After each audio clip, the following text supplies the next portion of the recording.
Penny Klein's the Chief Information Security Officer at SAP NS2. Thanks for joining me. It's great to have you here.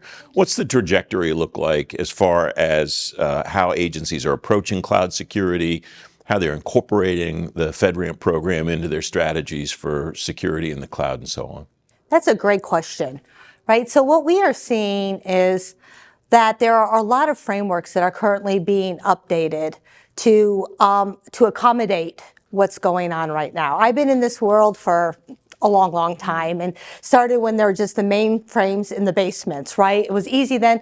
Agencies could just, take the responsibility for what was in their basement per se. And today we're now looking at a cloud where everything is mixed. So we're seeing out there, the SBOM, what kind of software are you using and can I accept that? That's going to help when we have breaches that we've seen recently. You can quickly go down and see what product you have.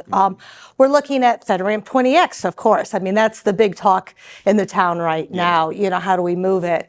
We're looking at things like RMF. The risk management framework is also being, revitalized. Endpoint security. All of this is rolling up. Even SWIFT. I mean, DoD's even getting into it, right? So all of these new frameworks, I think, are really going to have an impact. We're on the cusp of another one. We went from the mainframe to site-based to FedRAMP, and now I think we're on the cusp of something else. I think we just need to be a little careful that we're not throwing the baby out with the water and forget things like insider threat and physical controls as well as we move towards technology. That's kind of where I wanted to go next. Is there a risk in too many frameworks that agencies will be spending so much time on frameworks and the compliance and all of that, and maybe not as much time as they would like on actually securing their systems? It's a challenge that I know has existed for a long time. It is a challenge, and it was been there, done that, had the T-shirt kind of thing, right? So when every agency has their own security control, or there's multiple frameworks to choose from, it gets hard for industry. It gets hard for government. Are you meeting what you need to meet? The biggest one that I think that we're going to see is, government agencies and DoD, we're merging under FedRAMP, and now we're seeing them kind of diversify again.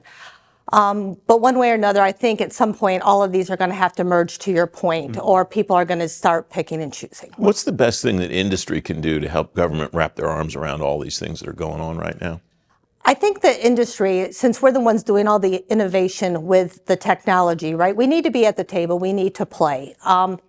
Bottom line is we need to step up as industry. We need to participate. We need to become key players. So if government puts those policies out there, it's really up to us. We need to input to it, because government, I was a govie, right? We look at it. This is how I'm going to consume it. From industry, we're giving it to you to consume. And so there's 2 points of view, and I think if we don't come together, it's going to really impact us later on.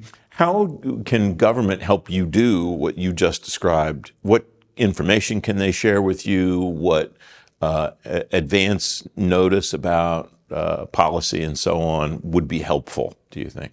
So that is great. And, if I was queen for a day, that's exactly where I would go. I think what industry needs from government right now is, to your point, what's coming down the line? What are their pain points? What are they most afraid of industry not securing this? We kind of saw this with CMMC, right? Our technology is being sold to China. It makes them nervous. So if we know what it is, we can kind of, come to that conclusion. We also need to be trusted. It's always kind of been us and them. Like I said, been on both sides. I get that, right? And we need to come together, and we need to be trusted that the input we're going to give you, right, is going to be secure. It's going to be cloud native. The beginning, we all know we were picking it up. It was a little difficult to get security around it, but we're now going cloud native, right? So we can help influence these frameworks in a positive, manner. If you were back in government in a role that dealt with cybersecurity again, what would your top concerns be, and what questions would you be asking of industry, and what maybe are government people not asking you that they should be today? Oh, that's a great question. So I think if I was a govie today, I would be asking, how are you securing this? And I don't want it to be, pencil whipped, right?